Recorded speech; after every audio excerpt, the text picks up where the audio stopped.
आज शनिवार का दिन है। आप सुने शनि भगवान की व्रत कथा। बचपन से ही शनि भगवान श्री कृष्णा का परम भक्त थे। वो श्री कृष्णा के अनुराग में निमग्न रहा करते थे। वयस्क होने पर इनके पिता ने चित्ररथ की कन्या से इनका विवाह कर दिया था। उनकी पत्नी सती साध्वी और परम तेजस्विनी थी। एक रात वो ऋतु स्नान करके पुत्र प्राप्ति की इच्छा से शनि के पास पहुंची, पर यह श्री कृष्णा के ध्यान में निमग्न थे। इन्हें ब्रह्म संसार की सुधि ही नहीं थी। पत्नी प्रतीक्षा करके थक गई। उसका ऋतुकाल निष्फल हो गया, इसलिए उसने क्रोध होकर शनिदेव को श्राप दे दिया कि आज से जिसे तुम देख लोगे वो नष्ट हो जाएगा। ध्यान टूटने पर शनिदेव ने अपनी पत्नी को मनाया। पत्नी को भी अपनी भूल पर पछतावा हुआ, किंतु श्राप के प्रतिकार की शक्ति उसमें नहीं थी। तभी से शनि देवता अपना सिर नीचे करके रहने लगे, क्योंकि वो नहीं चाहते थे कि इनके द्वारा किसी का नष्ट हो।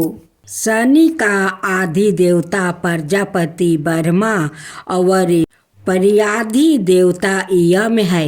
इनका वर्ण कृष्णा वाहन गिद्ध और रथ लोहे का बना हुआ है। यह एक एक राशि में 30-30 महीने तक रहते हैं।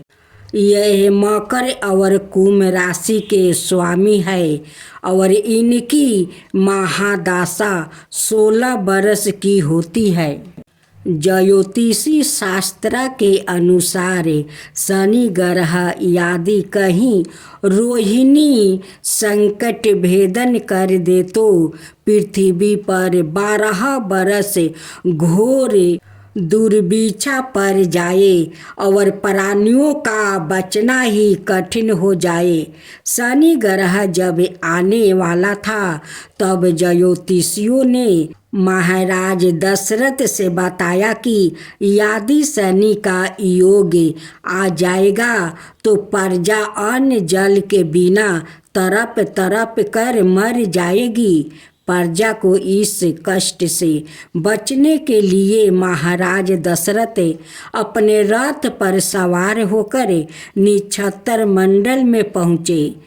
पहले तो महाराज दशरथ ने शनि देवता को नीति की भांति प्रणाम किया और बाद में क्षत्रिय धर्म के अनुसार उनसे युद्ध करते हुए उन पर संहार का साधना किया। शनि देवता महाराज की कर्तव्य निष्ठा से परम प्रसन्न हुए और उनसे वर मांगने के लिए कहा। महाराज दशरथ ने वर मांगा कि जब तक सूर्य नक्षत्र आदि विद्यमान है तब तक आप संकट भेदन ना करें। शनि देव ने उन्हें वर देकर संतोष कर दिया। सूर्य देव के कहने पर भगवान शिव ने शनि को बहुत समझाया, मगर वो नहीं माने। उनकी मनमानी पर भगवान शिव ने शनि को दंडित करने का निश्चय किया और दोनों में घनघोर युद्ध हुआ। भगवान शिव के प्रहार से शनि देव अचेत हो गया। तब सूर्य का पुत्र मोह जागा और उन्होंने शिव से पुत्र के जीवन की प्रार्थना की। तत्पश्चात शिव ने शनि दंडकारी बना दिया। शनि न्यायाधीश की भांति जीवों को दंड देकर भगवान शिव का सहयोग करने लगे। एक बार पिप्पलद मुनि की बाल्यावस्था में ही उनके पिता को देहवास हो गया। बड़े होने पर उनको गाता हुआ कि उनकी पिता की मृत्यु का कारण शनि है, तो उन्होंने शनि पर ब्रह्मदंड का साधना किया। उनके प्रहार सहने में असमर्थ शनि भगवान ने लगे विकलज्ञ होकर शनि भगवान शिव से प्रार्थना करने लगे। भगवान शिव ने प्रकट होकर पिप्पलद मुनि को बोध कराया कि शनि तो केवल दृष्टि नियमों का पालन करते हैं। यह जानकर पिप्पलद ने शनि को क्षमा कर दिया। शनि देव के कारण गणेश जी का सिर छेदन हुआ। शनि देव के कारण राम जी को वनवास हुआ था। रावण का संहार शनि देव के कारण हुआ था। शनि देव के कारण पांडवों को राज्य से भटकना पड़ा। शनि देव के क्रोध के कारण विक्रमादित्य जैसे राजा को कष्ट झेलना पड़ा। शनि देव के कारण राजा हरिश्चंद्र को दर दर की ठोकर खानी पड़ी। राजा नल और उनकी रानी दमयंती को जीवन में कई कष्टों का सामना करना पड़ा था। शनि की शांति के लिए मृत्युंजय जप, नीलम धारण और ब्राह्मण को तिल, उड़द, भैंस, लोहा, तेल, काला वस्तु, नीलम, काली गौ, जूता, कस्तूरी और सौरन का दान देना चाहिए। अब व्रत की पूजा विधि ऐसी मान्यता है कि यह व्रत लगातार 21 मंगलवार तक करने से ही इच्छित फल प्राप्ति होता है। व्रत के दिन सूर्य उदय से पहले स्नान करके घर के ईशान कोने में एकांत स्थान पर हनुमान जी की मूर्ति या चित्र स्थापित करें। मंगलवार का व्रत पूजा लाल कपड़े पहनकर ही करना चाहिए। इसके बाद हाथ में पानी लेकर व्रत का संकल्प करें।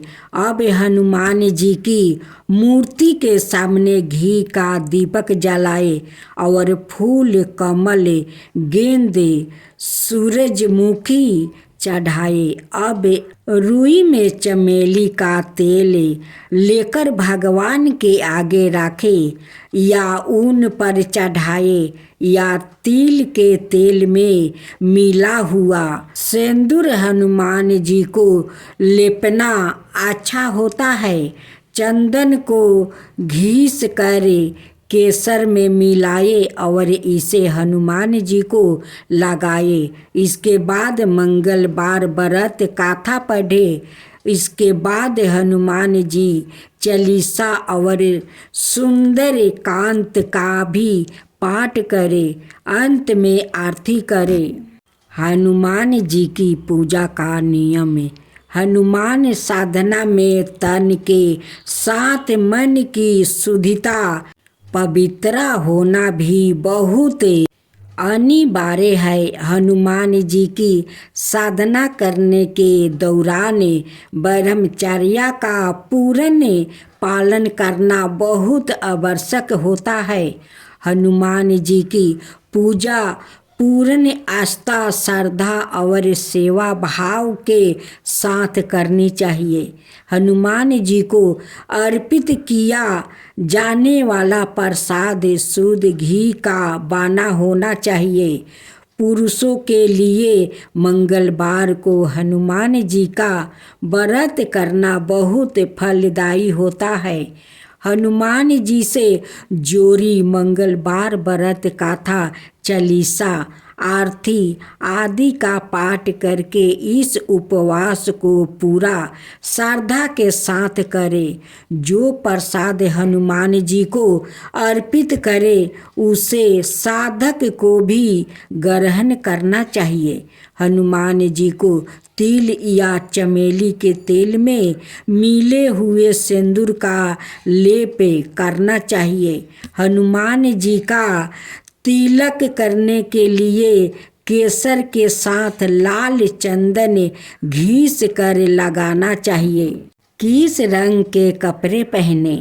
मंगलवार को लाल अथवा भगवा रंग, केसरिया, रंगीनी पीला रंग पहनने से भीतरी उत्साह और कार्य क्षमता में बढ़ोतरी होती है। ऐसा करने से विरोधियों से लड़ने की शक्ति मिलती है।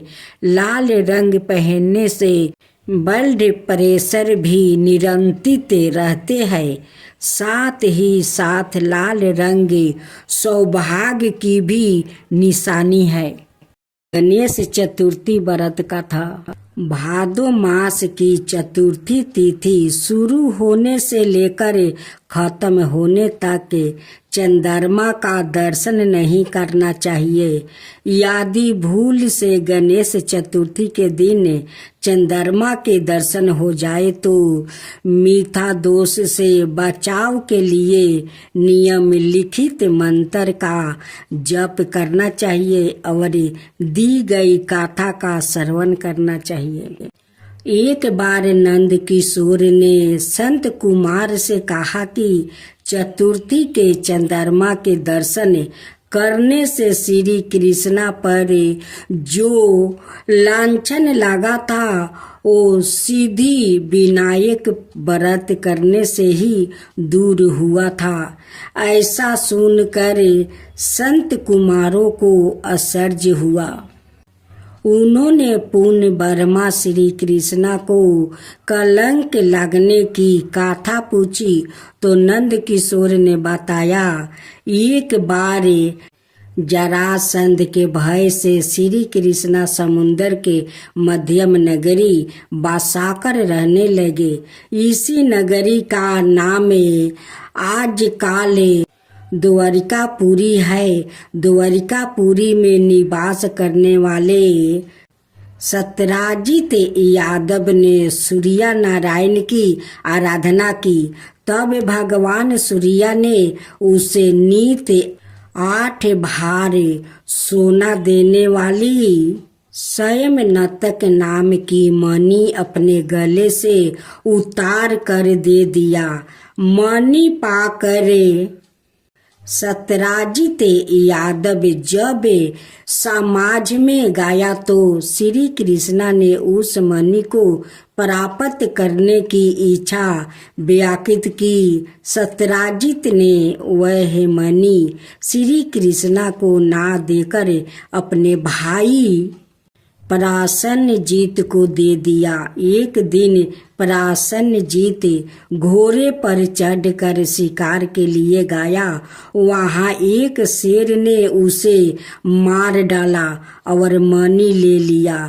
रीछों का राजा जमवंत उस सिंह को मार कर मणि लेकर गुफा में चला गया। जब प्रसेनजीत कई दिनों तक शिकार से न लौटा तो सत्यराजित को बड़ा दुख हुआ। उसने सोचा श्री कृष्णा ने ही मणि प्राप्त करने के लिए उसका वध कर दिया होगा। अत बिना किसी प्रकार की जानकारी जुटाए उसने प्रचार कर दिया। श्री कृष्णा ने प्रसेनजीत को मार कर समनतक मणि छीन लिया। इस लोक निंदा के निवारण के लिए श्री कृष्णा बहुत से लोगों के साथ प्रसेनजीत को ढूंढने वन में गया। वहां पर प्रसेनजीत को शेर द्वारा मार डालना और शेर को रीछ द्वारा मारने के चिन्ह उन्हें मिल गया। रीछ के पैरों की खोज करते करते वो जमवत की गुफा पर पहुँचे और गुफा के भीतर चले गए। वहाँ उन्होंने देखा कि जमवंत की पुत्री उस मणि से खेल रही है। श्री कृष्णा को देखते ही जमवंत युद्ध के लिए तैयार हो गया। युद्ध छिड़ गया। गुफा के बाहर श्री कृष्णा के साथियों ने उनकी 7 दिन तक प्रतीक्षा की। फिर वो लोग उनके वध को जानकर पश्चाताप करते हुए द्वारिकापुरी लौट गए। इधर 21 दिन तक लगातार युद्ध करने पर भी जमवंत श्री कृष्णा को पराजित ना कर सका। तब उसने सोचा कि कहीं यह वो अवतार तो नहीं जिसके लिए मुझे रामचंद्र जी का वरदान मिला था। यह पुष्टि होने पर उसने अपनी कन्या का विवाह श्री कृष्णा के साथ कर दिया और मणि दहेज में दे दिया। श्री कृष्णा जब मणि लेकर वापस आए तो सत्यराजित अपने किए पर बहुत लज्जित हुआ। इस लज्जित से मुक्त होने के लिए उसने भी अपनी पुत्री का विवाह श्री कृष्णा के साथ करवा दिया। कुछ समय के बाद श्री कृष्णा किसी काम से इंद्रप्रस्थ चले गए। तब अक्रूर और ऋतु वर्मा की राय से सत्यधनवा यादव ने सत्यराजित को मारकर मणि अपने कब्जे में ले लिया। सत्यराजित की मौत का समाचार जब श्री कृष्णा को मिला तो वो तत्काल द्वारिका पहुँचे। वो सत्यधनवा को मारकर मणि छीनने को तैयार हो गया। इस कार्य में सहायता के लिए बलराम भी तैयार थे। यह जानकर सत्यधनवा ने मणि अक्रूर को दे दिया और सवाए भाग निकला। श्री कृष्णा ने उसका पीछा करके उसे मार तो डाला पर मणि उन्हें नहीं मिल पाई। बलराम जी भी वहां पहुंचे। श्री कृष्णा ने उन्हें बताया कि मणि इसके पास नहीं है। बलराम जी को विश्वास ना हुआ। वो अपरासन होकर विदुबर चले गए। श्री कृष्णा के द्वारिका लौटने पर लोगों ने उनका भारी अपमान किया। तत्काल यह समाचार फैल गया कि स्वयं तनक मणि के लोभ में श्री कृष्णा ने अपने भाई को भी त्याग दिया। श्री कृष्णा इस अकारण प्राप्त अपमान के शोक में डूबे थे कि सहसा वहाँ नारद जी आ गए। उन्होंने श्री कृष्णा जी को बताया अपने भादो मास शुक्ला चतुर्थी के चंद्रमा का दर्शन किया था। इसी कारण आपको इस तरह लंचित होना पड़ा है। श्री कृष्णा ने पूछा, चौथ के चंद्रमा को ऐसा क्या हो गया है जिसके कारण उसके दर्शन मात्रा से मनुष्य कलंकित होता है। तब नारद जी बोले, एक बार वर्मा जी ने चतुर्थी के दिन गणेश जी का व्रत किया था। गणेश जी ने प्रकट होकर वर मांगने को कहा तो उन्होंने मांगा कि मुझे दृष्टि की रचना करने का मोह ना हो। गणेश जी जयो ही तथास्तु कहकर चलने लगे। उनके विचित्र व्यक्तित्व को देखकर चंद्रमा ने उपवास किया। इस पर गणेश जी ने रूठ होकर चंद्रमा को श्राप दिया कि आज से कोई तुम्हारा मुख नहीं देखना चाहेंगे। श्राप देकर गणेश जी अपने लोक चले गए और चंद्रमा मानस रोवल की कुमुदिनियों में जा छिपा। चंद्रमा के बिना प्राणियों को बड़ा कष्ट हुआ। उसके कष्ट को देखकर ब्रह्मा जी की आज्ञा से सारे देवताओं के व्रत से प्रसन्न होकर गणेश जी ने वरदान दिया कि अब चंद्रमा श्राप से मुक्त तो हो जाएगा, पर भादो मास से शुक्ला पक्ष चतुर्थी को जो भी चंद्रमा के दर्शन करेगा उसे चोरी आदि का झूठा लांछन जरूर लगेगा।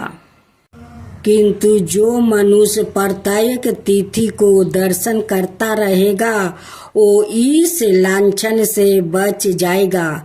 इस चतुर्थी को सीधी विनायक व्रत करने से सारे दोष छूट जाएगा। यह सुनकर देवता अपने अपने स्थान को चले गए। इस प्रकार भादो मास शुक्ला चतुर्थी को चंद्रमा का दर्शन करने से आपको यह कलंक लगेगा। तब श्री कृष्णा ने कलंक से मुक्त होने के लिए यही व्रत किया था। कुरुक्षेत्र के युद्ध में युधिष्ठिर ने भगवान श्री कृष्णा से पूछा, भगवान मनुष्य की मनोकामना सिद्धि का कौन सा उपाय है? किस प्रकार मनुष्य धन पुत्र सौभाग्य और विजय प्राप्ति कर सकता है?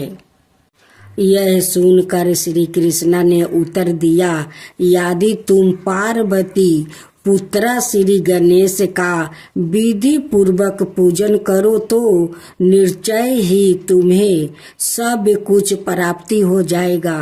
तब श्री कृष्णा की आज्ञा से ही युधिष्ठिर जी ने गणेश चतुर्थी का व्रत करके महाभारत का युद्ध जीता था। आज आप सुने यमराज की व्रत कथा। एक बार बूढ़ा आदमी रास्ते पर जा रहा था। चलते चलते थक गया तो वहाँ एक पत्थर पर बैठकर सुस्ताने लगा। अचानक उसकी नजर एक बहुत बड़े बिच्छू पर पड़ी। वो बिच्छू मुर्ग जितना बड़ा था। बूढ़े के देखते ही देखते वो सांप में बदल गया और रेंगते हुए दूर चला गया। बूढ़ा उसकी पीछा करने लगा।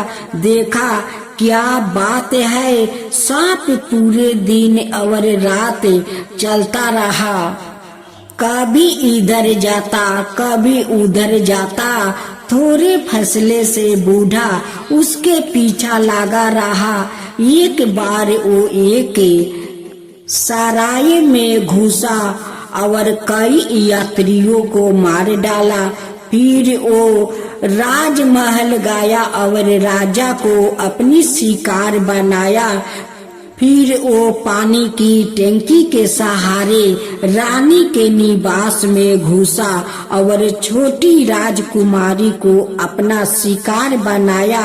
सांप जहाँ भी जाता कुछ देर बाद वहाँ कोहरा में मच जाता।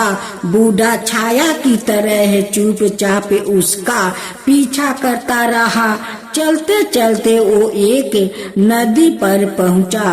वहाँ कुछ पटिहाल यात्री बैठे हुए थे। वो नदी के उस पार जाना चाहते थे, पर उनके पास नाव वाले को देने के लिए पैसा नहीं थे। सांप ने लंबी तगरी भैंसे का रूप धारण किया और नदी के किनारे जाकर खड़ा हो गया। उसे देखकर यात्रियों ने कहा, यह भैंसा उस पार अपने घर जाएगी, चलो इसकी पीठ पर बैठ जाएंगे और इसकी पोंछ पकड़कर ले इसके साथ हम भी उस पार पहुंच जाएंगे। ओ भैंसे की पीठ पर बैठ गया। भैंसे नदी में तैरने लगी। मझधार में पहुंचकर उसने ऐसी उछाल कूदे मचाई कि सब पानी में डूब गया। इस बीच बूढ़ा भी नाव से नदी के उस पार पहुंच गया। दूसरे किनारे पर भैंसा अदृश्य हो गई। उसके स्थान पर एक सुंदर बैल खड़ा था। मोटे जाते बैल को बिना मालिक के डोलते देखकर एक किसान उसे घेर घार कर अपने घर ले गया। बैल बहुत सीधा था। किसान ने उसे दूसरे मवेशियों के साथ बारों में बांध दिया। रात के सन्नाटे में बैल ने वापस सांप का रूप धारण किया और तमाम जानवरों, भेड़ों और नदी में ऐसा किसान के घर वालों को डांस लिया और रेंग कर बाहर आ गया। बूढ़ा छाया की तरह चुपचाप उसका पीछा करता रहा। थोड़ी देर में वो दूसरी नदी पर पहुँचे। वहाँ सांप सुंदर जवान औरत में बदल गया। कुछ देर बाद दो सिपाही उस तरफ आते देखे। दोनों सागा भाई थे। उनके पास आने पर वो औरत जोर जोर से रोने लगी। भाइयों ने पूछा, क्या बात है, तुम यहाँ अकेली क्यों बैठी हो? सरफ स्त्री ने जवाब दिया, मैं और मेरा आदमी घर जाने के लिए नाव का इंतजार कर रहे थे। वो हाथ मुंह धोने के लिए नदी में गया है और पाँव बिछिल जाने से डूबकर मर गया। यहाँ मेरा कोई नहीं। मेरा रिश्तेदार बहुत दूर रहते हैं। उसके सदैव से सम्मोहित बड़े भाई ने कहा, तुम चिंता मत करो, मेरे साथ चलो, मैं तुमसे विवाह करूँगा और तुम्हारा हर तरह से ख्याल रखूँगा।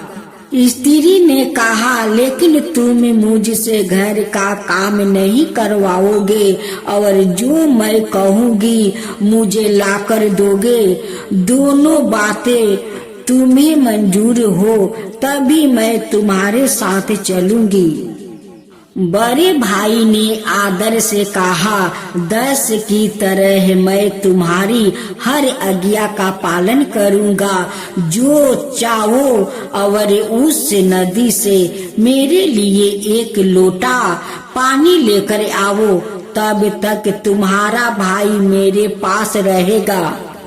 पर जैसे ही बड़ा भाई जाने के लिए मुड़ा, उसने उसके छोटे भाई से कहा, चलो उसके जाने से पहले हम भाग चले। मैं तुमको यही चाहती हूँ। तुम्हारे भाई से पीछा छुड़ाने के लिए ही मैंने उसे पानी लाने भेज दिया। छोटे भाई ने कहा, नहीं नहीं, यह नहीं हो सकता। तुमने उसे ब्याह का वचन दिया है। तुम मेरी बहन के समान हो। औरत को जैसे आगे लाग गई। बड़े भाई को पानी लेकर आते देखा। वो अपने कपड़ों फाड़ कर रोने लगी। वो और पास आया तो वो चीखी, तुम्हारा भाई बहुत बुरा है। इसने मुझसे कहा कि मैं तुम्हें छोड़कर इसके साथ भाग जाऊं। इससे पहले कि छोटा भाई कुछ कहता, बड़े भाई ने तलवार खींच ली। दोनों आपस में भिड़ गया। दिन भर लड़ते रहे। शाम होते होते दोनों नदी के किनारे निढाल होकर गिर पड़े और वही दम तोड़ दिया। औरत फिर सांप में बदल गई। बुध छाया की तरह चुपचाप उसका पीछा करता रहा। आखिर सांप सफेद दाढ़ी वाला बूढ़े में रूपांतरित हो गया। अपने जैसे एक बूढ़े को देखकर पीछा करने वाला बूढ़ा साहस जुटाकर उसके पास गया और पूछा कि तुम कौन हो? सफेद दाढ़ी वाला बूढ़ा मुस्कुराया, मैं यमराज हूँ। प्राणियों के प्राण हर करना ही मेरा काम है, इसलिए लोग मुझे मृत्यु का देवता कहते हैं। बूढ़ा ने मिनती की कि मुझे मार डालो। मैं कई दिनों से तुम्हारा पीछा कर रहा हूँ और तुम्हारा कार्यकलाप देख रहा हूँ। अब मैं जीना नहीं चाहता। यमराज ने यह सुनते हुए कहा, नहीं नहीं, अभी नहीं। मैं उन्हीं को मारता हूँ जिनका समय पूरा हो गया होता हो। तुम्हें तो अभी 60 साल और जीना है। इतना कह कर वो अदृश्य हो गया। वो सच मृत्यु का देवता था, यह कोई राक्षस था, कौन जाने।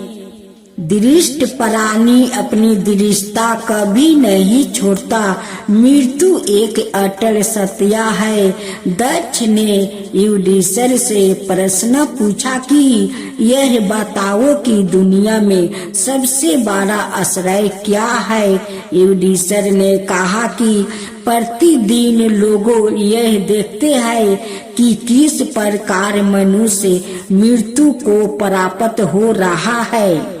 फिर भी वो यह सोचते हैं कि मैं कभी नहीं मरूंगा। यही दुनिया का सबसे बड़ा आश्रय है, इसलिए यह मौत भूलिए कि मौत सबको एक ना एक दिन गले जरूर लगेगी। सब सांप के रूप में, कभी बिच्छू के रूप में, कभी कैंसर के रूप में, तो कभी कबीर के रूप में। इसलिए जब तक जिए खुशी पूर्वक जिए और मानवता की भलाई के लिए जिए।